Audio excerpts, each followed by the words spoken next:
तो अभी हम लोग जो सीख रहे थे उसमें क्या था कि हम लोग सीखे कि शॉर्ट सेचर क्या होता है और शॉर्ट सेचर का जो मेन कॉजेज कौन होते हैं।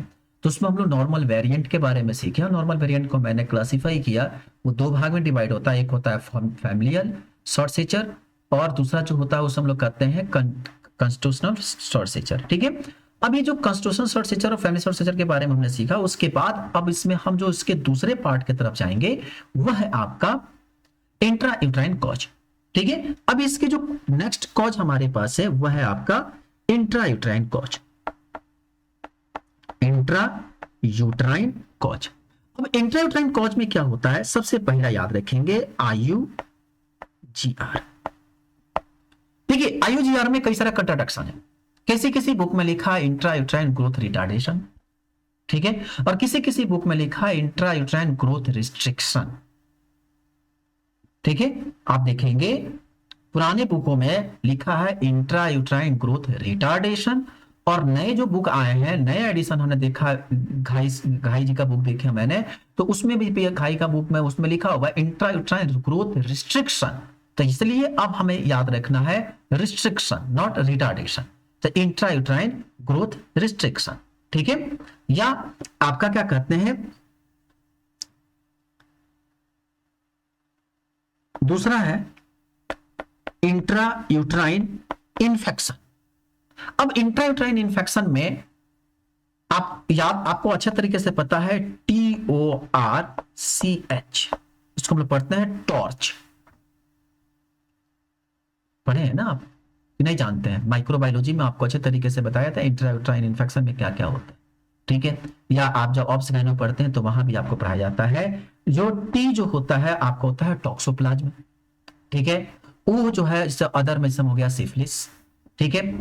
आर जो होता है वो जनरली हमारे पास क्या मिलता है, जैसे आपका रूबेला होता है, ठीक है। सी जो है आपका जो है वो CMV है, और एच जो है वो आपका हर्पीज, ठीक है। तो टॉक्सोप्लाज्म, ओ फॉर अदर में आपका सिफिलिस होता है। आर जो होता है आपका क्या होता है, आर हमारे पास जो होता है वो आपका रूबेला होता है। सी जो है आपका CMV होता है, और एच जो है वह हर्पीज वायरस है। ये चार जो होते हैं आपके जो इंपॉर्टेंट में आते हैं, जो 5, ये खास करके इंट्रा यूट्राइन जो आपका क्या कहते हैं इंट्रा यूट्राइन इन्फेक्शन में ज्यादा काम करते हैं। ठीक है, अब इसके बाद जो तीसरा इसमें आता है वह है आपका जेनेटिक सिंड्रोम।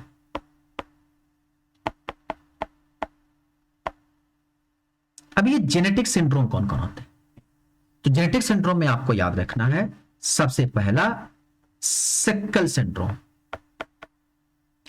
सिकल सिंड्रोम या सिकल सिंड्रोम का ही दूसरा नाम होता है, याद रखेंगे इसमें बेबी का जो साइज होता है, शेप जो होता है वह पक्षी जैसा होता है, हम लोग कहते हैं बर्ड हेडेड सिंड्रोम। जब हम सिंड्रोम बताएंगे वहां आपको इसके बारे में अच्छा बताएंगे। इसको लोग कहते हैं बर्ड हेडेड सिंड्रोम, ठीक है। तो ये बर्ड हेडेड सिंड्रोम होता है। दूसरा जो होता है उसको हम लोग कहते हैं टर्नर सिंड्रोम, ठीक है। और तीसरा याद रखिए आप डाउन सिंड्रोम।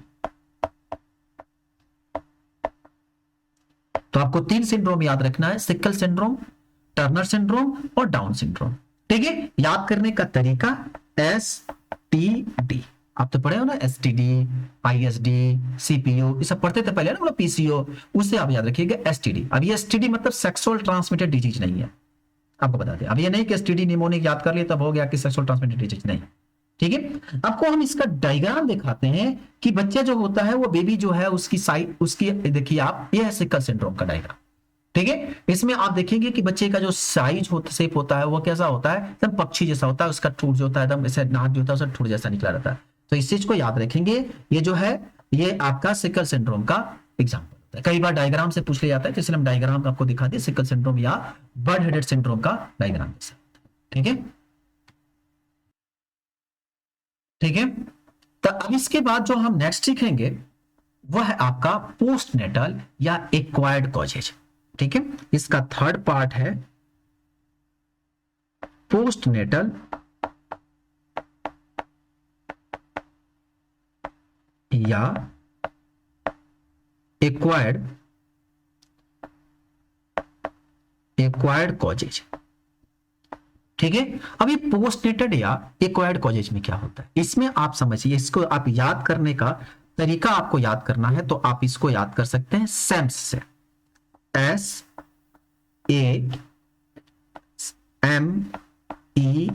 सेम्स। आप इसकी निमोनिक याद रखेंगे। ठीक है, एस जो है वह सीवियर लॉन्ग एंडनिंग माल न्यूट्रिशन, सीवियर लॉन्ग स्टैंडिंग माल न्यूट्रिशन। ठीक है, सीवियर लॉन्ग स्टैंडिंग माल न्यूट्रिशन, बच्चा काफी दिन से जो है वह माल न्यूट्रिशन से चल रहा है, वो भी सीवियर कंडीशन में है। ठीक है, दूसरा जो होता है any chronological systemic disease, any chronological systemic disease. Systemic disease में कोई भी होता है, किडनी का आपका किडनी डिजीज हो गया, हार्ट डिजीज हो गया, लीवर डिजीज हो गया, कोई क्रोनिक डिजीज हो और कैसा हो, सिस्टमिक हो। ठीक है, तो एनी कोई भी क्रोनिकल सिस्टमिक डिजीज हो सकता है। ठीक है, एग्जांपल में आप लिखना है तो आप लिख सकते हैं क्रोनिक किडनी डिजीज हो गया, क्रोनिक लंग्स डिजीज हो गया। ठीक है, तो आप इसमें लिख सकते हैं क्रोनिक लंग्स डिजीज हो गया या क्रोनिक किडनी डिजीज हो गया, इसमें आपके बेस्ट एग्जांपल आते हैं। ठीक है, एम जो होता है एनी माल एब्जॉर्प्शन, एनी माल एब्जॉर्प्शन। ठीक है, अब माल एब्जॉर्प्शन में आपका मान लीजिए कि सीलियक डिजीज हो गया, तो ये बेस्ट एग्जांपल सीलियक डिजीज इसमें एग्जांपल दी जाती है। ठीक है, या आपका पास एंडोक्राइन डिजीज हो गया, एंडोक्राइन डिजीज हो गया। एंडोक्राइन डिजीज में आपको याद रखेंगे ग्रोथ हार्मोन डेफिशिएंसी हो गया या कुशिंग सिंड्रोम हो गया। ध्यान रखेंगे कुशिंग सिंड्रोम जो होता है मोस्ट कॉमन कॉज जो होता है वह टेरेटोजेनिक, आपको याद होगा Cushing syndrome most common cause teratogenic होता है। टेरेटोजेनिक का मतलब क्या होता है कि यहाँ पे जो आपका क्या कहते हैं ट्रीटमेंट बेस पे, तो हम बच्चे के ट्रीटमेंट सही से नहीं टाइम पर नहीं कर पाते हैं, जिसके चलते क्या होता है बाद में चलकर वह डिफिशियंसी हो जाता है। या कई बार आप इस चीज को देखते हैं कि बच्चा जन्म लिया और शुरुआत कंडीशन में क्या हो गया कि उसको क्या बोलते हैं उसको जो जॉइंटिस हो गया, जॉइंटिस का हम सही से ट्रीटमेंट नहीं कर पाते हैं, तो वो कई जगह केसेस देखे थे। तब ट्रेटोजेनिक मतलब होता है वो ट्रीटमेंट बेस्ड होता है। ठीक है, तो जो हमारे पास कुशिंग सिंड्रोम खास कर हम लोग पढ़ते हैं, Cushing syndrome most common cause is जो होता है मोस्ट कॉमन कॉज इज क्या, टेरेटोजेनिक। तो याद रखेंगे इसको, टेरेटोजेनिक कुशिंग सिंड्रोम का मोस्ट कॉमन कॉज होता है टेरेटोजेनिक, मतलब वो किस बेस्ड होता है, ट्रीटमेंट बेस्ड होता है। ठीक है, और लास्ट आपको याद रखेंगे ये जो है आपका एस जो है वह है आपका साइकोसोशल ड्वार्फिज्म। अब ये साइकोसोशल ड्वार्फिज्म, साइकोसोशल ड्वार्फिज्म क्या होता है? साइकोसोशल ड्वार्फिज्म या इसको हम लोग कहते हैं मैटरनल डिप्रेशन। इससे शायद आपको याद हो जाए मैटरनल डिप्रेशन। ये मैटरनल डिप्रेशन क्या होता है? मैटरनल डिप्रेशन का मतलब होता है कि बचपन में खास करके क्या होता है कि मदर का डेथ कर जाता, तो जब मदर डेथ कर जाती है तो फिर बच्चे का उतने अच्छे तरीके से केयर नहीं हो पाता। ठीक है, जैसे बच्चा मदर जब डेथ करती है तो बच्चे का उतने अच्छे तरीके से क्या होता है, केयर नहीं हो पाता। इससे कहते हैं हम लोग साइकोसोशल ड्वार्फिज्म।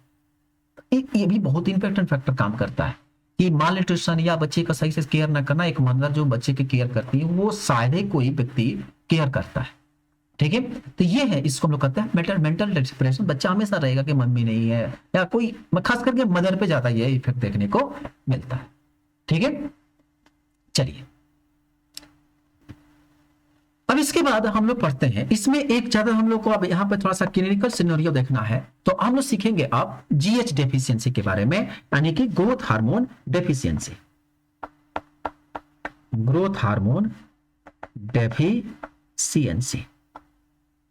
अब ये ग्रोथ हार्मोन डेफिशिएंसी में क्या होता है, याद रखेंगे कि इसमें जो अपर सेगमेंट और लोअर सेगमेंट की जो रेशियो होती है वह हमेशा नॉर्मल होती है।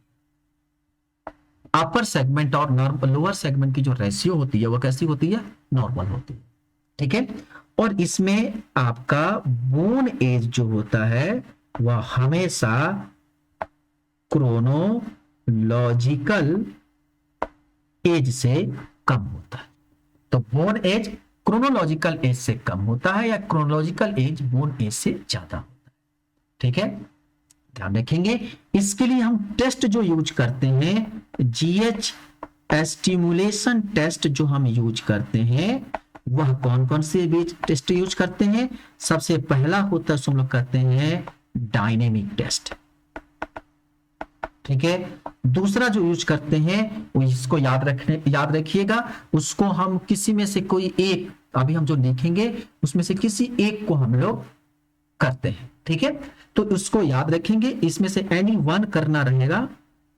ठीक है, इसको याद रखेंगे। इक निमोनिक से इक मतलब एक, कोई एक, IEC, इक कोई एक आपको इसमें से करना रहेगा। ए जो है वह आपका आर्जिनिन टेस्ट होता है। ठीक है, A for arginine, I for insulin और C फॉर क्लोनिडिन।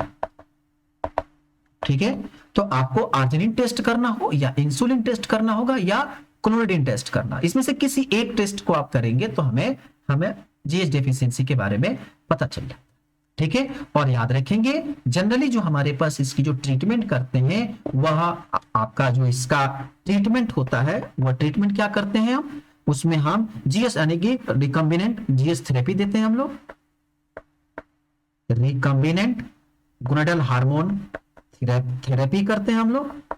इसमें ज्यादातर हम लोग क्या करते हैं, थेरेपी करते हैं। ठीक है, और याद रखेंगे थेरेपी के दौरान हर थेरेपी में साइड इफेक्ट होता है, तो इसमें भी साइड इफेक्ट होता है, और खास करके इसके जो साइड इफेक्ट होता है उसमें लोग कहते हैं स्यूडो ट्यूमर सेरिब्राई के अंदर स्यूडो ट्यूमर जैसा इसमें मैंने क्या कहते हैं एक अपीयरेंस मिलता है। तो याद रखेंगे इसका जो साइड इफेक्ट होता है वो क्या होता है, स्यूडो ट्यूमर इन सेरिब्राई, स्यूडो ट्यूमर इन सेरिब्राई, क्योंकि हम देख रहे हैं कि हाँ देख ठीक है, तो इसको आप याद रखें। अब इसके बाद जो हमारे पास क्या क्या कॉज होते हैं डिस्प्रपोर्शनेट का, ठीक है, अभी तक तो हम लोग जो सीखे एक बेसिक कंसेप्ट में, अभी इंपॉर्टेंट, अभी तक क्या क्या मोस्ट इंपॉर्टेंट कॉज होते हैं डिस्प्रपोर्शनेट का। हमने कहा कि डिस्प्रपोर्शनेट एक बेसिक, ज्यादातर ये क्वेश्चन एग्जाम में पूछे जाते हैं, तो आप याद रखेंगे इंपॉर्टेंट कॉज,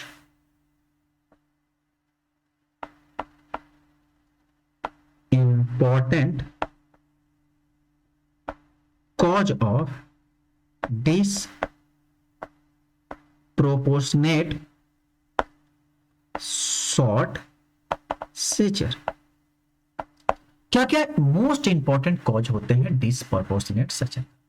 ठीक है, अब हम इसको सबसे पहले ध्यान रखेंगे, इसमें हम दो भाग में बांटते हैं। एक होता है हम लोग कहते हैं शॉर्ट ट्रंक ड्वार्फिज्म, एक को कहते हैं हम लोग शॉर्ट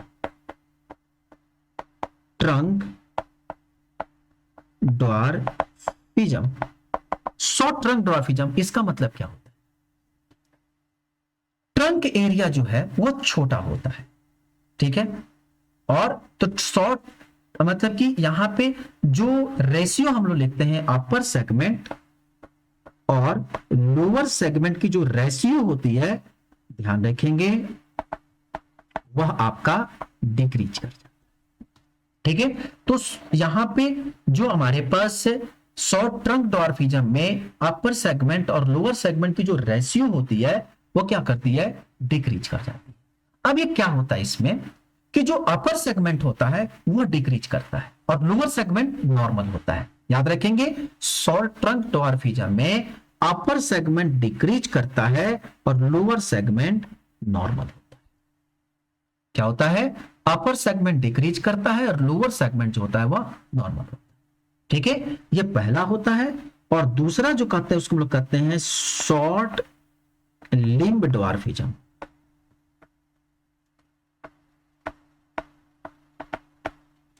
दूसरा होता है शॉर्ट लिम्ब ड्वार्फिज्म, और इसमें जो अपर सेगमेंट और लोअर सेगमेंट की जो रेशियो होता है वह आपका इंक्रीज करता है। ठीक है, तो इसमें क्या होता है अपर सेगमेंट और लोअर सेगमेंट में, तो इसमें एक चीज को अभी मत कहिएगा कि सर ड्वार्फिज्म शॉर्ट ड्वार्फिज्म था तो अपर सेगमेंट जो है डिक्रीज किया और लोअर सेगमेंट जो था वो नॉर्मल रहा। ठीक है, शॉर्ट लिम्ब ड्वार्फिज्म में क्या होता है कि अपर सेगमेंट, ध्यान रखेंगे यहां पे जो अपर सेगमेंट होता है ये आपका नॉर्मल है। ठीक है, और लोअर सेगमेंट मतलब कि लोअर सेगमेंट की जो होती है वो क्या करती है, डिक्रीज करती है। समझ में, शॉर्ट क्या कहते हैं, शॉर्ट ट्रंक ड्वार्फिज्म और शॉर्ट लिम्ब ड्वार्फिज्म। कैसे समझेंगे, शॉर्ट टर्म में क्या होता है, रेशियो जो होती है वो डिक्रीज करती है। डिक्रीज कब होगा कि जब अपर एरिया जो है वो क्या होता है, अगर मान लीजिए कि हमारे पास अपर एरिया जो है कि जो पीवी सिम्फाइसिस के ऊपर की हाइट जो है वो नॉर्मल हाइट से कम है, मतलब कि नोमिनेटर जो है वो क्या कर रहा है, डिक्रीज कर रहा है। जैसे मान लीजिए कि कोई बेबी है वो 4-4.5 साल की उम्र में उसको जो है वो 50/50 होता है नॉर्मल। 4-4.5 साल की उम्र में जो होता है वह कितना होता है, 50/50। लेकिन जब बच्चा 4-4.5 साल का उम्र में था तो नीचे आपका 50 सेंटीमीटर था लेकिन ऊपर आपका 40 सेंटीमीटर था, तो रेशियो घट गया ना। भाई बात समझ में, तो रेशियो क्या करेगा, यहां पे डिक्रीज कर गया। लेकिन इससे कहते हैं हम लोग शॉर्ट ट्रंक ड्वार्फिज्म। ठीक है, और इसमें आपका क्या कहते हैं, अगर मान लीजिए कि बच्चा जो है 4-4.5 साल की उम्र में जो उसकी हाइट जो है वो आप ध्यान रखेंगे अपर हाइट जो है वो 50 सेंटीमीटर है और लोअर जो है वो घट के आपका मतलब लोअर जो है 30 हो गया 40 से, तो इसे कहते हैं हम लोग कि शॉर्ट लिम्ब। ठीक है, लिम्ब में ध्यान रखेंगे लोअर सेगमेंट जो होता है वह घटता है और ट्रंक में लोअर सेगमेंट नॉर्मल रहता है, अपर सेगमेंट घटता है। ठीक है, तो इसमें देखो रेशियो जो है इंक्रीज करेगा और इसमें जो होता है रेशियो क्या करेगा, डिक्रीज। ठीक है, तो ये शॉर्ट टर्म ड्वार्फिज्म और लॉन्ग टर्म ड्वार्फिज्म। अब ये शॉर्ट टर्म ड्वार्फिज्म और लॉन्ग टर्म ड्वार्फिज्म में होता क्या क्या, अब इसको समझते हैं। तो सबसे पहले हम इसमें जानेंगे शॉर्ट टर्म ड्वार्फिज्म को। शॉर्ट टर्म ड्वार्फिज्म ये क्या होता है, तो इसमें सबसे पहला जो हमारे पास मिलता है उसको हम लोग कहते हैं, जो खास करके ध्यान रखेंगे इसमें शॉर्ट टर्म ड्वार्फिज्म में आपको बेहतरीन तरीके से याद रखना है। इसमें होता क्या है कि खास करके जो वर्टिब्रल कॉलम होते हैं वो जो होते हैं वो कोलैप्स कर जाते हैं। ठीक है, शॉर्ट टर्म ड्वार्फिज्म में मैक्सिमम जो कंडीशन यही होता है कि हाइट क्यों घट जाती है, जो वर्टिब्रल कॉलम की जो हाइट बढ़ रही थी वो जो नॉर्मल ग्रोथ जो जिस एज पर होना चाहिए, ठीक है, वो नहीं हो पाता है। ठीक है, किसी कारणवश या तो वो चिपक जाते हैं। ठीक है, खास करके हम लोग यही देखते हैं इसमें कि जो वर्टिब्रल कॉलम होते हैं वो खास क्या करते हैं, वो डिक्रीज कर जाते हैं, क्या करते हैं, उनकी डेवलपमेंट सही से नहीं हो पाती है। ठीक है, तो इसमें आपको 2-3 एग्जांपल इसमें याद रखना और सबसे अच्छा एग्जांपल इसमें याद रखना है बटरफ्लाई वर्टिब्रा। बटरफ्लाई वर्टिब्रा या इसको हम लोग कहते हैं हेमी वर्टिब्रा, ये एग्जाम का कई बार का सबसे एग्जामिनर का पेस्ट बंदा कहते हैं ना कि पसंदीदा टॉपिक है बटरफ्लाई वर्टिब्रा किस में पाया जाता है। ठीक है, तो इसको आपको याद रखना है कि ये जो होता है वो शॉर्ट टर्म ड्वार्फिज्म में होता है। ठीक है, तो चलिए इसका एग्जांपल आप लिख लीजिए, एस्पोंडाइलो एपिफाइजियल डिस्प्लेसिया, एस्पोंडाइलो एपिफाइजियल डिस्प्लेसिया। दूसरा जो होता है उसको हम लोग कहते हैं म्यूकोपॉलीसैक्राइडोसिस, म्यूकोलिपिडोसिस या कैरिज एस्पाइन, इसको हम लोग कहते हैं पॉट्स डिजीज या हेमी वर्टिब्रा या इसी को हम लोग कहते हैं बटरफ्लाई वर्टिब्रा। ठीक है, तो इसमें आपको क्या कहते हैं स्पाइंडलो, इसमें सबसे पहले याद रखेंगे कि इसमें जो भी हम लोग स्पाइंडाइलो एपिफाइजियल डिस्प्लेसिया, यहाँ एपिफाइसिस की साइज क्या होती है, डिक्रीज कर जाती है। ठीक है, या पॉलीसैकेराइड यानी कि म्यूकोपॉलीसैकेराइडल उसकी भी लेवल क्या करते हैं, पॉलीसेकेराइड की लेवल जब बॉडी में कम होता है तो वहां पर बोन की ग्रोथ क्या करती है, घट जाती है। या लिम्फाइड टिश्यू की जो होती है वो आपका क्या करते हैं, लेवल जो होती है वहां पर डिक्रीज हो जाना। या आपका क्या कहते हैं, कैरियस स्पाइन यानी कि जो पोस्ट डिजीज होते हैं, आपको सारी चीजें जहां पर हम डिजीज कंडीशन बताएंगे वहां एक ही चीज सारे बारे में बताना शुरू करेंगे, या ठीक है। या हमी वर्टिब्रा यानी कि आप देखेंगे कि जो वर्टिब्रल कॉलम होते हैं वो खास करके सिक्स्थ लिम्ब पर ध्यान रखेंगे, सिक्स्थ वर्टिब्रा जो होती है वो कोलैप्स कर जाती है, जिसके साइज का होता है वर्टिब्रा जो होता है वो थोड़ा सा टिल्ट हो जाता है, और वहां पे क्या होता है कि इसकी हाइट जो होती है वो घट जाती है। ठीक है, आपको अगर इसका डायग्राम देखना है तो आप इसके डायग्राम को भी देख सकते हैं। आप इस डायग्राम को देखिए, यहाँ पे क्या रहा है कि ये जो इनके बीच में जो क्या कहते हैं, जो इनके बीच में आपके जो लिगामेंट होते हैं वो यहाँ पे जो है देखेंगे आप, यहाँ पे इसमें नहीं होता है, और ये क्या करते हैं यहाँ पर कोलैप्स कर जाते हैं, और इनकी जो कोलैप्स करने के बाद इनकी जो स्ट्रक्चर होती है कुछ इस तरह की होती है, और इसको हम लोग कहते हैं क्या, बटरफ्लाई। तो ये कई बार डायग्राम में भी पूछा जाता है कि बटरफ्लाई किसमें पाया जाता है, तो याद रखेंगे कि इसमें बटरफ्लाई शेप जो होता है वो खास करके किसमें, आपके क्या कहते हैं, आपको बटरफ्लाई नॉर्मली जो होता है वो हेमीवर्टिब्रा के कंडीशन में पाए जाते हैं। ठीक है, कई बार क्वेश्चन ये पूछा जाता है कि बटरफ्लाई जो वर्टिब्रा होता है उस कौन से सिंड्रोम में पाया जाता है। ठीक है, तो आपको याद रखिएगा कि जो ये बटरफ्लाई सेल जो होते हैं वो आपके हेमीवर्टिब्रा या बटरफ्लाई जो वर्टिब्रा होते हैं वो पाए जाते हैं एलेजाइल सिंड्रोम में। ठीक है, एलेजाइल सिंड्रोम में कौन कौन से इसके कंपोनेंट होते हैं उसको याद रखिएगा। एक होता है, हम लोग कहते हैं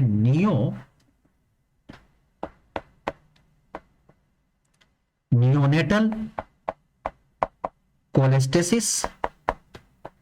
दूसरा होता है, हम लोग कहते हैं ट्रायंगुलर फेस, बच्चे का शेप जो होता है वह, चेहरा जो होता है वह ट्रायंगुलर होता है। ठीक है, और तीसरा जो होता है उसको हम लोग कहते हैं पल्मोनरी एस्टेनोसिस, और चौथा जो होता है उसे कहते हैं हम लोग हेमीवर्टिब्रा। ठीक है, तो क्या कहते हैं, एलेजाइल सिंड्रोम होता है। एलेजाइल सिंड्रोम में क्या होता है, नियोनेटल आपका कोलेस्टेसिस, उसके बाद ट्रायंगुलर फेस होता है, पल्मोनरी स्टेनोसिस होता है, और हेमीवर्टिब्रा होता है।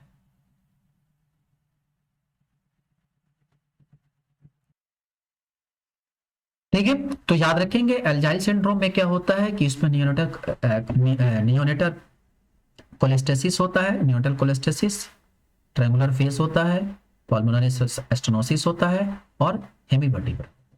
एक टर्म और पूछा जाता है कि ट्रायंगुलर फेस जो है एक जगह और देखा जाता है। ठीक है, ट्रायंगुलर शेप एक जगह और देखा जाता है, इसको हम लोग कहते हैं रसेल सिल्वर सिंड्रोम।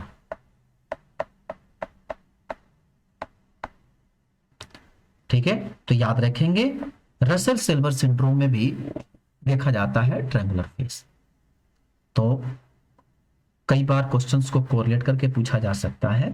तो ट्रायंगुलर फेस जो है वह आपका एल्जाइल सिंड्रोम में पाया जाता है, और रसेल सिल्वर सिंड्रोम में भी पाया जाता है।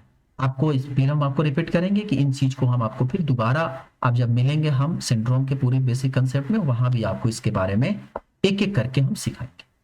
ठीक है, अब आते हैं हम शॉर्ट लिम्ब रेशियो यानी कि शॉर्ट लिम्ब डॉर्फिज्म में। शॉर्ट लिम्ब डॉर्फिज्म में, ठीक है, इसमें क्या होता है कि अपर सेगमेंट और लोअर सेगमेंट की रेशियो जो होती है वह इंक्रीज करती है। मतलब कि अपर सेगमेंट जो होता है वह कांस्टेंट होता है, और लोअर सेगमेंट जो होता है वह डिक्रीज करता है, जिसके चलते होल रेशियो जो होती है वह इंक्रीज करती है। इसमें सबसे पहला कोज जो होता है वह आता है आपका रिकेट्स। दूसरा जो होता है एकेंड्रोप्लासिया, एकेंड्रोप्लेसिया। तीसरा जो है वह है आपका ऑस्टियोजिनेसिस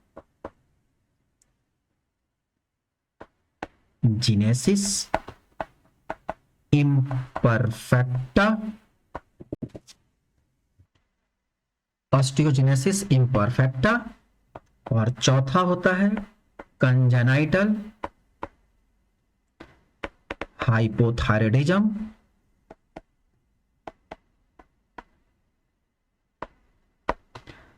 पांचवा होता है कंड्रेक्टो कंड्रो कंड्रेक्टोडर्मल डिस्प्लेसिया।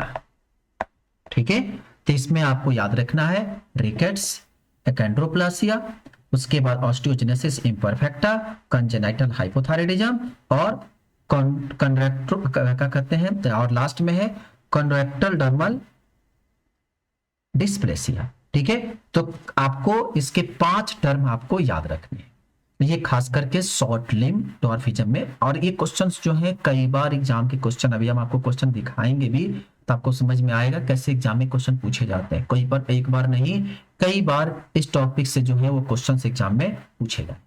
अब एक टर्म आता है इसमें सबसे ज्यादा इंपॉर्टेंट है, वह है एकेंड्रोप्लेसिया। एकेंड्रोप्लेसिया में होता क्या है, ठीक है, तो याद रखेंगे एकेंड्रोप्लेसिया जो है आपका खास करके ये ऑटोजोमल डोमिनेंट डिजीज होता है। क्या होता है, एकेंड्रोप्लासिया जो है वह ऑटोजोमल डोमिनेंट डिजीज होता है, जहां पे जो इसमें खास करके जो आपके जीन काम करते हैं वो जीन जो होते हैं वो होते हैं आपके एकेंड्रोप्लासिया का जो जीन होता है वह आपका खास करके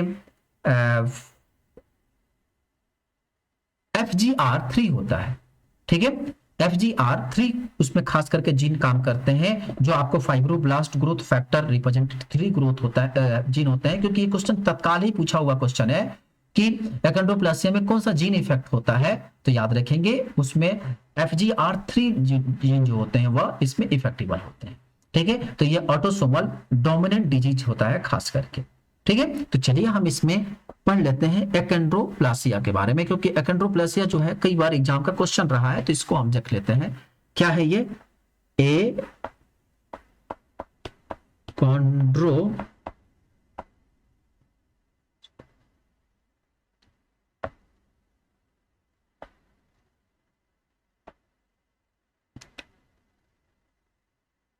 ACHONDRO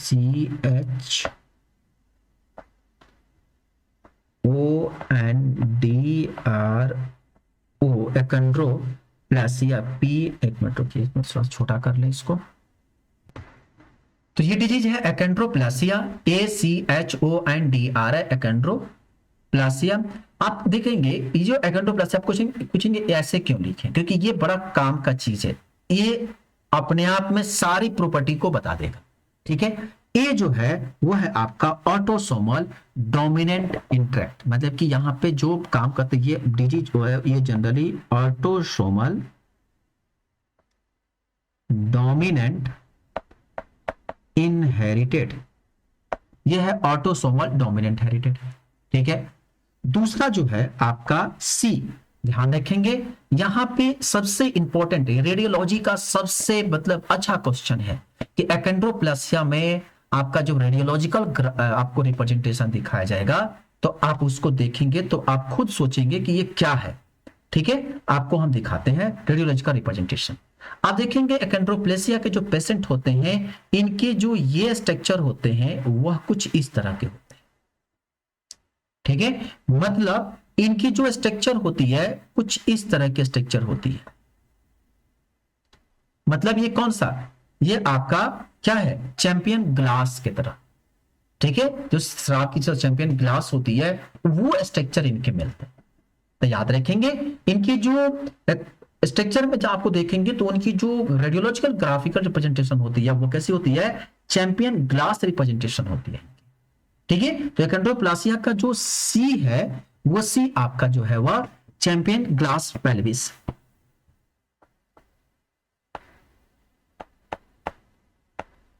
चैंपियन ग्लास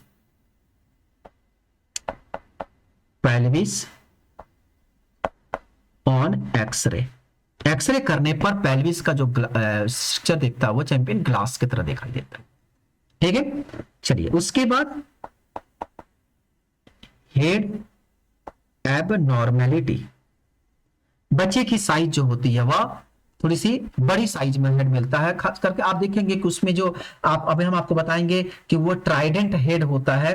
अब आप क्वेश्चन करते हो कि कई बार एक क्वेश्चन आता है कि ये ट्राइडेंट हेड या ट्रेड किस तरह से, ट्राइडेंट हेड जो होता है थोड़ा सा उनका जो हेड होता है वो आपका थोड़ा सा चपटा टाइप का होता है, उसको ट्राइडेंट हेड बोलते हैं।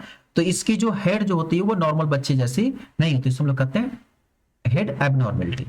ठीक है, बच्चा जो होगा वह थोड़ा सा मोटा होगा, यानी कि उसको ओबेसिटी होगा, उसको न्यूरोलॉजिकल डिसऑर्डर होता है, न्यूरोलॉजिकल डिसऑर्डर। ठीक है, डी जो है आपका डीले प्यूबर्टी है, जाहिर सी बात है कि डीले मोटर माइलस्टोन। अब आता है कि डीले मोटर माइलस्टोन का मतलब क्या है कि जिस एज में बच्चे को पेन पकड़ना चाहिए उस एज में वो पेन नहीं पकड़ पाता, इसे कहते हैं डीले मोटर माइलस्टोन। ठीक है, सब कुछ क्या होता है लेट से होना। ठीक, आर जो है वह है आपका recognise birth, recognise at birth. वो जो है वो आपका bowing in leg. Bowing in leg का मतलब उनका जो पैर होता है वह बोन शेप का होता है। ठीक है, तो उसे कहते हैं बोइंग इन लेग। आई बात समझ में? इसके बाद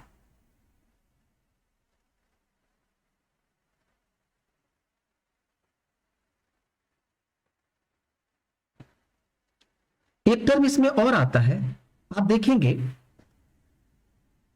ये जो इनकी स्ट्रक्चर कई बार जो होती है वो क्या कहते हैं, इनके जो आपको एक्रोप्लेसिया के पेशेंट होते हैं उनकी हैंड में भी एबनॉर्मेलिटी होती है। थोड़ा सा हेड तो उनका थोड़ा छोटा होता ही है, इनकी जो यहां पर हैंड एबनॉर्मेलिटी भी आप एच से एक और याद रखिए, हैंड एबनॉर्मेलिटी। हैंड एबनॉर्मेलिटी आप देखेंगे कि इनके बच्चे की जो फिंगर होती है वो ट्रायड होती है कुछ इस तरह से।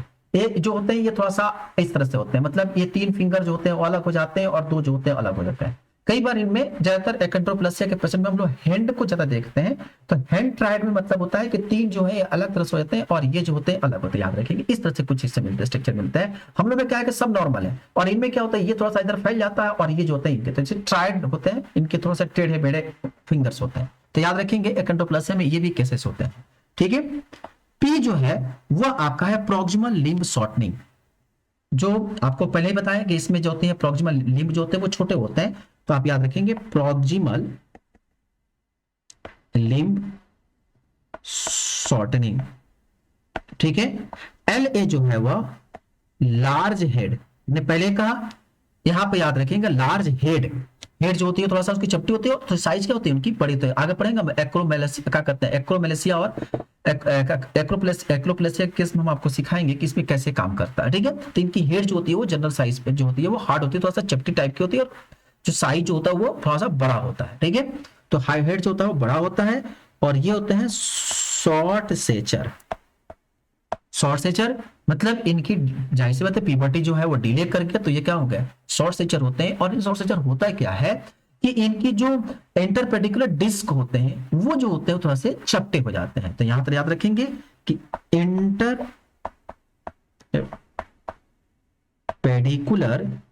इंटरपेडिकुलर डिस्टेंस बिटवीन वर्टिब्रा वो आपका क्या करता है डिक्रीज। तो इंटरपेडिकुलर बिटवीन वर्टिब्रा जो होता है, डिस्टेंस बिटवीन इंटरपेडिकुलर यानी 2 वर्टिब्रा के बीच का जो डिस्टेंस होता है वह घट जाता है। ठीक है, तो एक्रोप्लेसिया में आपको ए याद रखना है कि ऑटोसोमल डिजीज होता है, ऑटोसोमल डिजीज है। ठीक है, तो याद रखेंगे ऑटोसोमल डोमिनेंट इनहेरिटेंस होता है। सी क्या है, उनकी जो पेल्विक का जो एक्सरे लेते हैं वह चैंपियन ग्लास की तरह होता है। एच क्या है, उनकी हैंड जो होती है वह एबनॉर्मेलिटी होती है, उसमें ट्राइजेमल यानी कि ट्रायड पाया जाता है।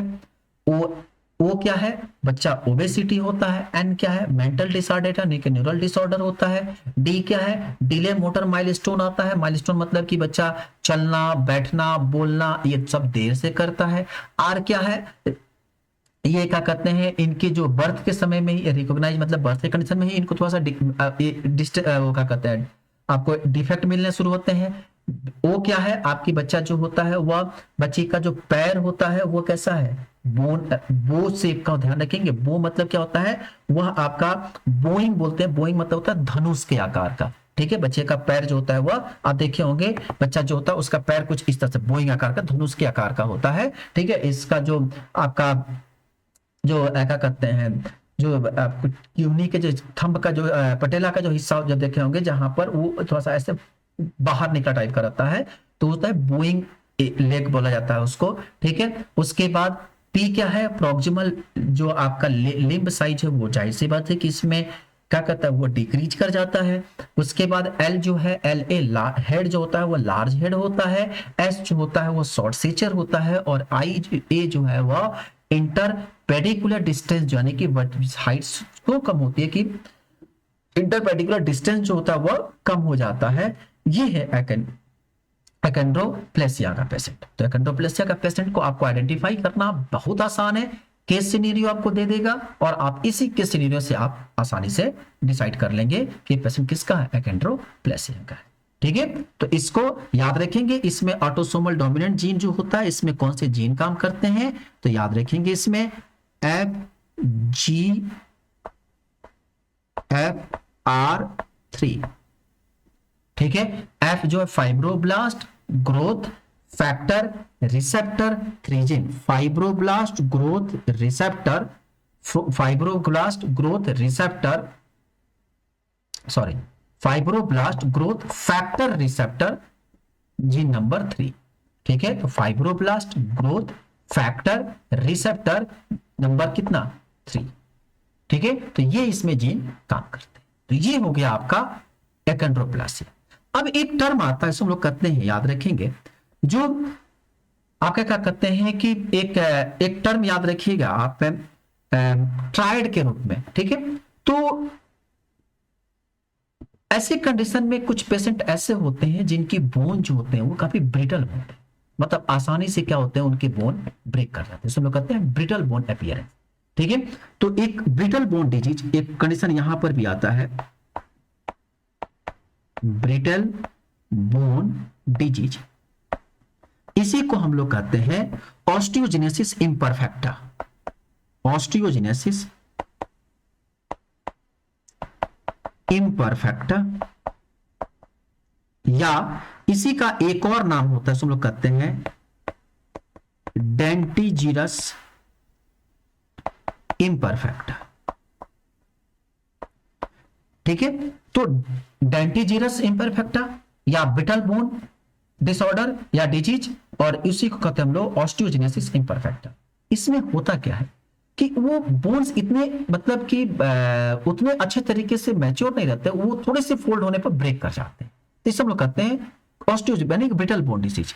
ठीक है, तो इसमें याद रखेंगे, इसमें होता क्या, याद निमोनिक याद रखिएगा। हम तो अपने स्कूल का नाम से याद रखे हैं, हमारे स्कूल का नाम था राजवंशी देवी उच्च विद्या मंदिर यानी आरबीडी, हम आरबीडी से याद किए हैं। उसमें होता है रिकरेंट फ्रैक्चर, मतलब जल्दी जल्दी फ्रैक्चर हो जाना, बोन जो है जल्दी से डिफॉर्मिटी मतलब जल्दी से वो ब्रेक कर जाता है, तो हम लोग कहते हैं रिकरेंट फ्रैक्चर, रिकरेंट फ्रैक्चर। ठीक है, या बोन डिफॉर्मिटी, बोन डिफॉर्मिटी। ठीक है, बच्चे का जो आंख होता है याद रखेंगे, आई जो व्हाइट कलर की जो एस्क्लेरा होती है, ऐसे कंडीशन में जो जितने भी क्या कहते हैं ऑस्टियोजेनेसिस के इम्परफेक्टा के पेशेंट होते हैं उनके आंख की जो एस्क्लेरा होती है वो ब्लू कलर की होती है। ठीक है, इसीलिए कहा था यहां पर क्या, ब्लू एस्क्लेरा। ठीक है, और इनकी जो इम्यून पावर होती है वो भी काफी कमजोर होती है, तो याद रखेंगे यहां पर डिफेंस, या यहां पर क्या कहते हैं खासकर हम लोग डेफिनिस पढ़ते हैं। ठीक है, तो डेफिनिस में आपको यहां पर खास करके जो आपको सीखना है, तो इसमें आप दो केस सिनेरियो काफी ज्यादा पूछा जाता है, ब्लू एस्क्लेरा और क्या, रिकरेंट यानी कि बोन डिफॉर्मिटी। ये दो बार कई बार के क्वेश्चन से ये पूछे गए हैं। ठीक है, अब याद रखेंगे कि इसमें जो डिफेक्ट होते हैं वो टाइप 1 कोलेजन डिफेक्ट होते हैं। डिफेक्ट जो आपका डिफेंस में जो डिफेक्ट खास करके इसमें जो डिफेक्ट होते हैं वह होते हैं टाइप 1 कोलेजन। ठीक है, टाइप 1 कोलेजन होता है और इसकी जो ट्रीटमेंट होती है वह आपका होता है बाइफॉस्फोनेट थेरेपी करते हैं हम लोग, बाइफॉस्फोनेट की थेरेपी करते हैं। ठीक है, और इसमें या इसमें एक और इसमें क्या करते हैं आप, जो कॉम्बिनेशन यूज करते हैं वह आपका होता है पेमिड्रोनेट। पेमिड्रोनेट, ठीक है, तो इसमें यूज करते हैं हम लोग पेमिड्रोनेट। काम करते हैं इसको,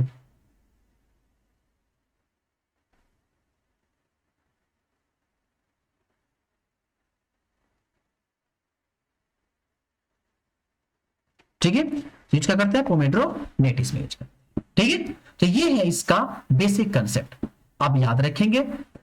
यहां तक हम लोग सीख लिए शॉर्ट सेचर और टॉल सेचर के बारे में। अब हम इसके बाद थोड़ा सा ये टॉपिक जो है डिफिकल्ट है, तो हम इसको फटाफट अंदाज में आपको हम रिवीजन करा देते हैं।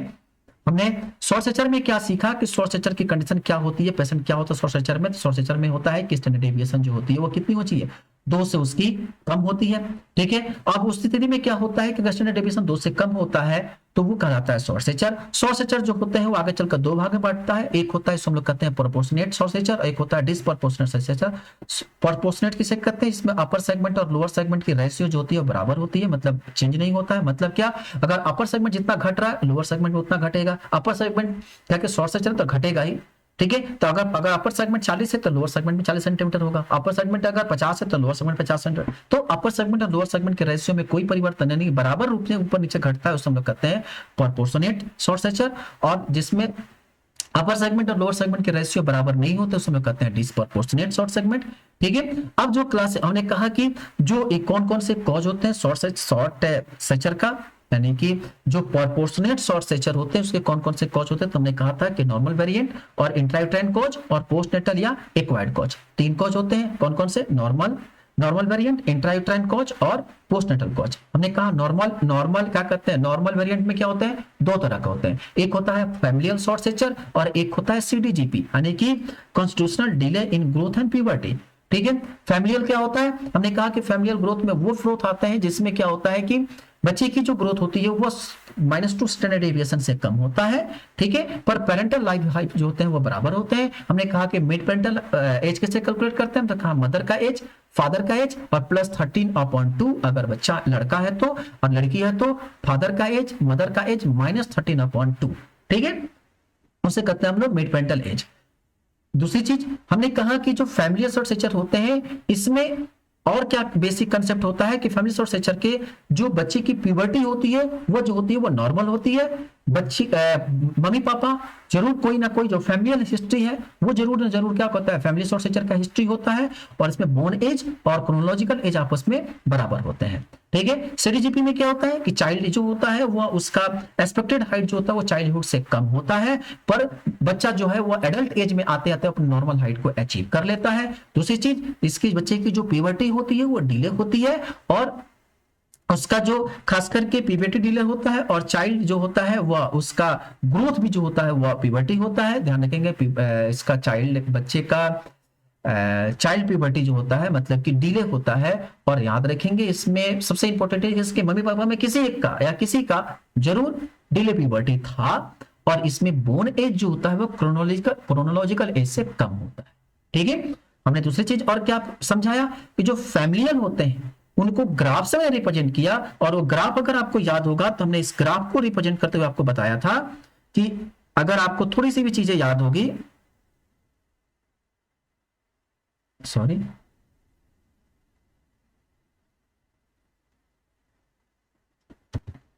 अगर आपके सामने ग्राफ है, ग्राफ से भी अगर आप देखते हैं तो आपको याद होगा कि हमने कहा था कि जो फैमिलियल हिस्ट्री होता है वो हमेशा जो होगा वो 2 स्टैंडर्ड से नीचे रहेगा। आप देखिए यहां पे वो शुरू से जो है आखिरी तक जो होगा वो आपका जो होगा वो नीचे रहेगा, लेकिन कॉन्स्टिट्यूशन में क्या होता है शुरू में नीचे रहेगा, पर धीरे धीरे जैसे जैसे बच्चा जो बड़ा होगा जब एडल्ट एज में आएगा तो उस स्थिति में उसका जो होता है वो नॉर्मल हो जाता है। तो इसे हम लोग कहते हैं सीजीटीपी, ठीक है। उसके बाद हमने कहा कि जो बोन एज किसे कहते हैं, हमने कहा कि बोन एज और क्रोनोलॉजिकल एज क्या होता है। बोन एज का मतलब होता है कि बच्चा जैसे मान लीजिए कि उसका बोन, इंटरनल बोन को हम देख करके उसका ऑसिफिकेशन कब ऑसिफाई होता है, कब वो फ्यूज कर रहा है, उसके आधार पर हम लोग कहते हैं बच्चा अगर है तो कब उसका क्रेनियल क्या कहते हैं, मान लीजिए प्रीमोलर कब आ रहा है, मोलर कब आ रहा है, वो उसका बोन एज होता है, क्योंकि वो फिक्स होता है हर बच्चे का इस एज में प्रीमोलर आएगा, इससे जब इंसीजर आएगा, इससे जब कैनाइन आएगा, इससे जब तो उसका एज फिक्स होता है। लेकिन मान लीजिए कि अगर बोन जो है, मान लीजिए सपोज करिए कि 6 महीने की एज में टीथ आना चाहिए, और बच्चा जो है, बच्चे का 6 महीना साल भर का हो गया, टीथ नहीं आया, ठीक है। तो अगर बच्चा साल भर का होकर तब टीथ आ रहा है, तो इसका मतलब कि क्रोनोलॉजिकल एज जो है वो ज्यादा हो गया, बोन एज क्या है, कम है। मतलब बच्चा जो 6 महीने पर उसका दांत आना चाहिए, बच्चा साल भर पर दांत आया, तो इसका मतलब हो गया कि क्रोनोलॉजिकल एज ज्यादा हो गया, बोन एज कम हो गया। तो ये होते हैं सीडीजीपी की कंडीशन में, ठीक है। आई बात समझ में? तो बोन एज और क्रोनोलॉजिकल एज दोनों अलग अलग है। क्रोनोलॉजिकल बच्चे का एग्जैक्ट एज क्या है, और बोन एज क्या है, बच्चे के बोन के अकॉर्डिंग एज क्या है, उससे हम लोग कहते हैं बोन एज, ठीक है। अब जो हम मेजर करते हैं बोन एज को, उसके 2-3 क्या क्या मेथड होते हैं। तो एक्सरे से मेजर करते हैं, और ध्यान रखेंगे बच्चा अगर नियोनेट कंडीशन में होता है तो हम नी का एक्सरे करते हैं, ठीक है। बच्चा अगर इन्फेंट में होता है तो बच्चे का शोल्डर का एक्सरे करते हैं, और बच्चा अगर 1 से लेकर 13 साल का हो जाता है तो उस स्थिति में जो है एक्सरे हम कैसे करते हैं, लेफ्ट हैंड का रिस्ट का करते हैं, लेफ्ट हैंड एंड रिस्ट का हम एक्सरे करते हैं, ठीक है। अब इसके बाद क्वेश्चन आता है कि कौन कौन से ऐसे कंडीशन होते हैं कि जिसमें बोन एज और क्रोनोलॉजिकल एज, यानी कि बोन एज जो है वो कम होता है और क्रोनोलॉजिकल एज ज्यादा होता है। तो उसमें सबसे पहला मैंने कहा सीडीजीपी कंडीशन, ठीक है। ध्यान रखेंगे शॉर्ट स्ट्रक्चर का मोस्ट कॉमन कॉज होता है वो सीडीजीपी, ठीक है। वो शब्द फॉलोइंग की मोस्ट कॉमन कॉज ऑफ सीडीजीपी याद रखिए, शॉर्ट स्ट्रक्चर याद रखिएगा, सीडीजीपी। शॉर्ट स्ट्रक्चर का मोस्ट कॉमन कॉज जो होता है वह सीडीजीपी होता है, ठीक है। दूसरा होता है कंजेनाइटल हाइपोथायराइडिज्म, तीसरा होता है ग्रोथ हार्मोन डिफिशियंसी, और चौथा होता है सीवियर मालन्यूट्रिशन, ठीक है। फिर उसके बाद हमने कहा इंट्रायूट्राइन कॉज के बारे में। इंट्रायूट्राइन कॉज जो होता है उसमें हमने पहला सीखा आईयूजीआर, हमने कहा कि पुराने बुकों में लिखा था इंट्रायूट्राइन ग्रोथ रिटार्डेशन, पर अब आ गया है इंट्रायूट्राइन ग्रोथ रिस्ट्रिक्शन, ठीक है। दूसरा जो होता है उसे कहते हैं इंट्रायूट्राइन इन्फेक्शन। इंट्रायूट्राइन इन्फेक्शन में हमने कहा कि टॉर्च याद रखेंगे, torch TORCH, T for toxoplasma, O for other यानी कि सिफिलिस, R फॉर जो होता है वो आपका क्या कहते हैं रूबेला, C फॉर जो होता है आपका CMV, और H फॉर जो होता है वो हर्पिज वायरस होता है, ठीक है।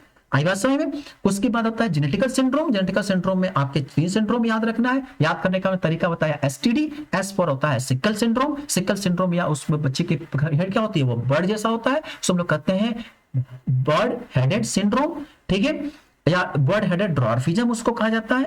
T फॉर होता है टर्नर सिंड्रोम, और D फॉर जो होता है वो आपका डाउन सिंड्रोम होता है, ठीक है। फिर उसके बाद हम दूसरा पार्ट में हम लोग कहते हैं पोस्टनेटल या एक्वायर्ड कॉजेज। उसमें हमने कहा आपको सबसे प्रिसीज कि उसमें सबसे पहला जिसमें सीवियर लॉन्ग स्टैंडिंग मालन्यूट्रिशन, बच्चा जो है काफी दिनों से मालन्यूट्रिशन में जा रहा है, वहां भी कंडीशन उत्पन्न होता है। दूसरा जो होता है उसको हम लोग कहते हैं यानी क्रोनिक सिस्टमिक डिजीज हो, जिसमें आपका क्रोनिक लीवर डिजीज हो, क्रोनिक किडनी डिजीज हो, क्रोनिक लंग्स डिजीज हो, क्रोनिक हार्ट डिजीज हो, तो एनी क्रोनिक डिजीज हो गया, ठीक है। उसके बाद आपका एनी माल एब्जॉर्प्शन हो गया, जिसमें आपका सीलियक डिजीज होता है। और चौथा जो होता है वो एंडोक्राइन डिजीज होता है। एंडोक्राइन डिजीज में आपका खास करके क्या कहते हैं आपका GH deficiency, growth hormone deficiency होता है, उसमें आपका कुशिंग सिंड्रोम पढ़ते हैं, याद रखेंगे। Cushing syndrome most common cause होता है वो टेरेटोजेनिक होता है, मतलब वो डायग्नोसिस बेस्ड होता है। डायग्नोसिस में थोड़ी सी लापरवाही होती है तो कुशिंग सिंड्रोम कॉज होता है, ठीक है। और उसके बाद आपका साइकोसोशल इफेक्ट होता है। साइकोसोशल मतलब मेंटल रिटार्डेशन, मतलब कि बच्चे का बचपन में ही मम्मी या पापा, मम्मी खास कर पापा एक्सपायर कर गए, तो वहां पर भी जो होता है बच्चा जो होता है प्रेशर में आ जाता है, और उस में बच्चे को एब्जॉर्प्शन सही से नहीं हो पाती है, उसका क्या कहते हैं उसका न्यूट्रिशन सही से नहीं दी जाती है, उसके चलते होता है वो, उसको हम लोग कहते हैं साइकोसोशल, ठीक है। फिर हमने कहा कि ग्रोथ हार्मोन डेफिशिएंसी जो होते हैं उसमें क्या होता है कि ग्रोथ हार्मोन डेफिशिएंसी में अपर और लोअर सेगमेंट की रेशियो जो होती है वो नॉर्मल होती है। बोन एज जो होता है वो क्रोनोलॉजिकल एज से जो होता है वो कम होता है, क्रोनोलॉजिकल एज जो होता है वो बोन एज से ज्यादा होता है। और हमने कहा कि इसमें हम लोग क्या करते हैं, टेस्ट करते हैं। टेस्ट करने में सबसे पहले हम लोग डायनेमिक टेस्ट करते हैं, ठीक है। और दूसरा जो हम लोग टेस्ट करते हैं याद रखेंगे, उसमें हमने कहा था आपको याद रखेंगे IAC, सॉरी हाँ ठीक है, IAC ई की यूज करेंगे, आई जो है या ए की यूज करेंगे, AIC ए की यूज करेंगे। ए जो है वो आर्जिनिन टेस्ट यूज करते हैं, आई जो होता है इंसुलिन करते हैं, और जो सी होता है वो आपका क्लोनिडीन टेस्ट करते हैं, ठीक है। और याद रखेंगे इसका जो मेडिसिन यानी कि जिसका क्लिनिकल सिम्टम है, इसका हम ट्रीटमेंट कैसे करते हैं, तो यहाँ पर हम गोनाडोट्रोपिन यानी कि ग्रोथ हार्मोन की थेरेपी देते हैं, ठीक है। और याद रखेंगे इसका साइड इफेक्ट क्या होता है, सूडोटर्म ट्यूमर इन सेरेब्राई, ठीक है। तो ये इसका ट्रीटमेंट होता है और इसका साइड इफेक्ट होता है।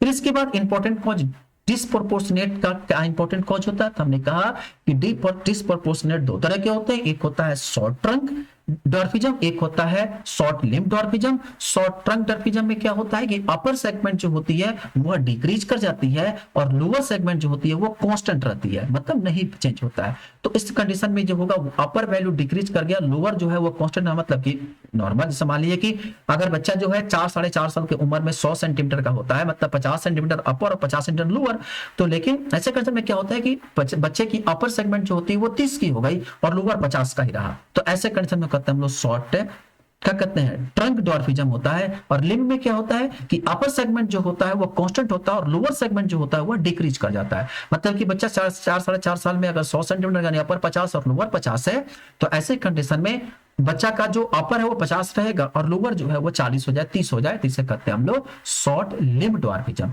शॉर्ट ट्रंक डॉर्फिज्म में आपको याद करने के लिए हमने कहा था कि इसमें एस्पाइंडोलो क्या कहते हैं एस्पाइंडोलो एपिफाइजियल डिस्प्लेसिया या म्यूकोपॉलीसैकेराइडोसिस या आपको म्यूकोलिपिडोसिस या कैरिज सैम्पिनेसिस या इसको हम लोग पॉट्स डिजीज कहते हैं। और इसमें हम लोग कहते हैं कि हेमीवर्टिब्रा यानी कि बटरफ्लाई वर्टिब्रा होता है। हमने कहा था कि हेमीवर्टिब्रा या वर्टिब्रा जो होता है बटरफ्लाई वर्टिब्रा होता है, उसमें क्या होता है कि बच्चे की जो 6th वर्टिब्री होती है वो क्या करता है कि 6th वर्टिब्रा खास करके वो जो है कोलैप्स कर जाता है और जिसके चलते जो होता है इनकी इंट्रावर्टिब्राई जो होती है वो डिक्रीज कर जाते हैं, जिसके चलते बच्चे की जो वर्टिब्रा होती है वो बटरफ्लाई शेप का होता है। खास करके इसमें 6th वर्टिब्रा जो होती है वो कोलैप्स करती है, ठीक है। और ये जो खास करके बटरफ्लाई जो वर्टिब्रा होता है, ठीक है, या इसको हम लोग हेमीवर्टिब्रा बोलते हैं, ये खास करके क्या कहते हैं एल्जाइल सिंड्रोम में पाया जाता है। एल्जाइल सिंड्रोम में क्या होता है नियोनेटल कोलेस्टोसिस होता है, ट्रायंगुलर फेस होता है, पल्मोनरी स्टेनोसिस होता है और हेमीवर्टिब्रा होता है, ठीक है। ट्रायंगुलर फेस होना नहीं, बच्चे के ट्रायंगुलर फेस एक और सिंड्रोम में होता है जिसको हम लोग कहते हैं Russell silver syndrome. Russell silver syndrome के कंडीशन में बच्चे का फेस होता है वो ट्रायंगुलर होता है, बस अंतर होता है कि जो रसल सिल्वर सिंड्रोम जो होता है थोड़ा सा ट्रायंगुलर जो होता है थोड़ा अपर टाइप में होता है और जो हेमीवर्टिब्रा होता है उनका ट्रायंगुलर जो होता है काफी लोअर थोड़ा नीचे गिरा रहता है, बस थोड़ा सा अंतर होता है, बाकी दोनों जो है लगभग एक जैसे होते हैं। शॉर्ट लिम्ब डॉर्फिज्म में क्या कहा कि लोअर जो अपर सेगमेंट हो कांस्टेंट होता है, लोअर सेगमेंट जो होता है वो डिक्रीज कर जाता है, उसमें शॉर्ट लिम्ब डॉर्फिज्म कहते हैं। इसमें क्या होता है पहला रिकेट्स होता है, दूसरा एकेंड्रोप्लासिया होता है, तीसरा जो होता है ऑस्टियोजेनेसिस इम्परफेक्टा। ये कारण होते हैं कौन कौन से इसमें किसमें होता है ये, तो पहला रिकेट्स में होता है, दूसरा जो होता है एकेंड्रोप्लासिया में, तीसरा ऑस्टियोजेनेसिस इम्परफेक्टा में, चौथा कॉन्जेनिटल हाइपोथायरायडिज्म में और पांचवा जो होता है वह क्या कहते हैं कॉन्ड्रोएक्टोडर्मल डिस्प्लेसिया में, ठीक है। हमने कहा कि जो आपका एकेंड्रोप्लासिया रिकेट्स के बारे में आपको अच्छे तरीके से पता है। एकेंड्रोप्लासिया हमने कहा कि इसको आप निमोनिक से ही आप याद रखेंगे। एकेंड्रोप्लासिया में आपको जो इसका क्या कहते हैं एकेंड्रोप्लासिया आप इसी से याद रखिएगा। इसमें एकेंड्रोप्लासिया क्या है ऑटोसोमल डोमिनेंट डिजीज होता है, इनहेरिटेंस है, जहां पे जो जीन काम करता है वो कौन सी जीन काम करता है, ठीक है। तो यहाँ पे जीन कौन सा काम करता है, यहाँ पे याद रखेंगे कि ए फॉर जो है ऑटोसोमल डोमिनेंट इनहेरिटेंस, यानी कि यहाँ पे जीन जो काम करता है वो है ग्रोथ क्या कहते हैं fibroblast growth factor R3 number gene, ठीक है। सी फॉर जो होता है चैंपियन क्लास, जिसकी जो पेल्विस हम एक्सरे करते हैं तो एक्सरे की जो पेल्विस होती है वो चैंपियन क्लास की तरह होती है, ठीक है। उसके बाद इसका जो हैंड जो होता है वो hand abnormality, hand not hand abnormality, उसका हाथ जो होता है वो ट्राइड होता है, इस तरह की उसकी फिंगर होती है, इसका जो ये थोड़ा सा निकला बाहर रहता है उसे हम लोग हैंड एब्नॉर्मलिटी। ओ जो है ओबेसिटी है, एन फॉर है न्यूरोलॉजिकल डिसऑर्डर, आर जो है वो रिकॉग्नाइज एट द बर्थ, ठीक है, बर्थ के समय ही पता चल जाता है ये, ठीक है। खास करके ओ फॉर जो होता है वो जो है उसका जो पैर होता है वो बोन शेप का, मतलब कि बोइंग मतलब धनुष के आकार का होता है। पी जो है वो उसका प्रॉक्सिमल लिम्ब जो होता है वो शॉर्ट लिम्ब होता है। एल जो है वो बेबी का जो हेड होता है वो लार्ज होता है। एस जो होता है वो शॉर्ट स्टेचर होता है और आई जो है वह इंटरपेडिकुलर डिस्टेंस बिटवीन वर्टिब्रा जो होता है वह डिक्रीज कर जाता है, ठीक है। तो ये इसका बेसिक कंसेप्ट होता है, याद रखेंगे।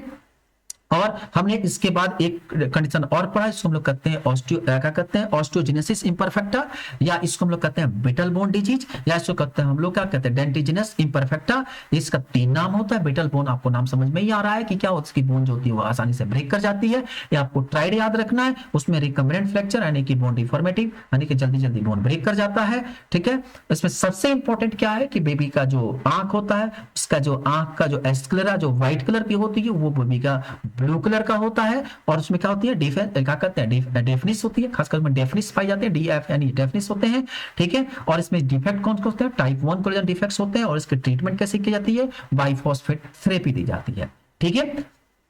या इसमें हम लोग क्या करते हैं, पेमिड्रोनेट दी जाती है, तो इसमें आप याद रखेंगे बाइफॉस्फेट थेरेपी दी जाती है। ये है आपका बेसिक कंसेप्ट आपका शॉर्ट सेचर और टॉल सेचर का। तो ये आपको अच्छे तरीके से याद रखना है। शॉर्ट सेचर और टॉल सेचर बहुत इंपॉर्टेंट है, जितने आसानी से आप करेंगे उतना ही आपके लिए बेहतर, ठीक है।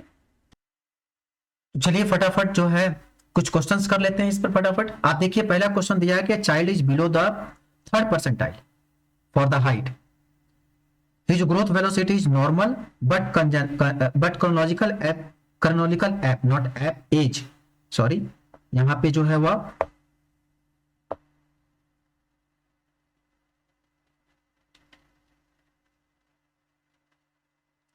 ये जो है आपका यहां पे एज है,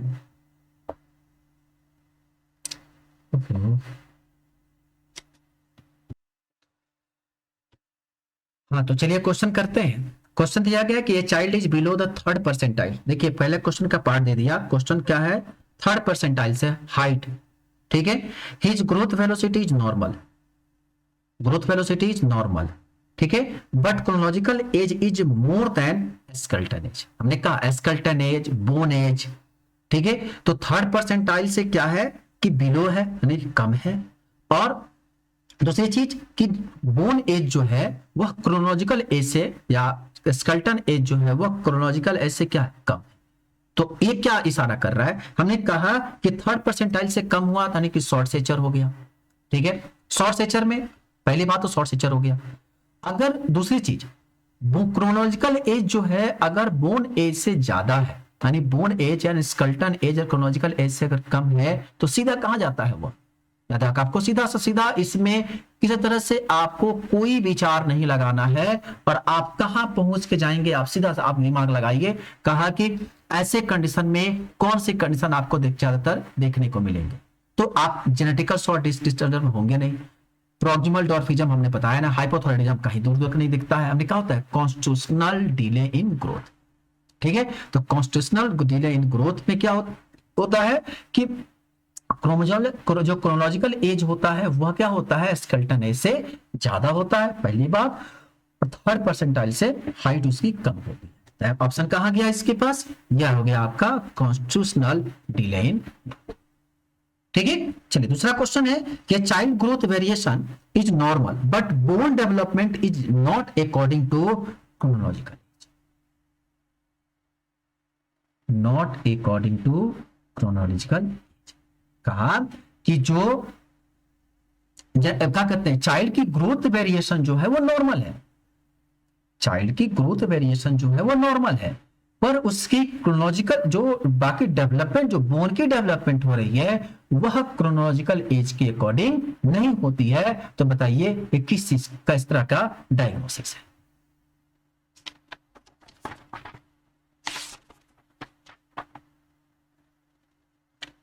ठीक है, तो ऐसे कंडीशन में हमारे पास अगर पेशेंट होगा तो क्या होगा, तो क्वेश्चन कैसे करेंगे आप। तो मान लीजिए कि ग्रोथ जो है वो नॉर्मल है, हमने कहा ना कि जो धीरे धीरे डेवलपमेंट होती है वो बाकी चक्कर का एज होता है, लेकिन जो डेवलपमेंट हो रही है वो क्रोनोलॉजिकल एज के अकॉर्डिंग नहीं हो रही है। मतलब कि अगर वो शॉर्ट सेचर होता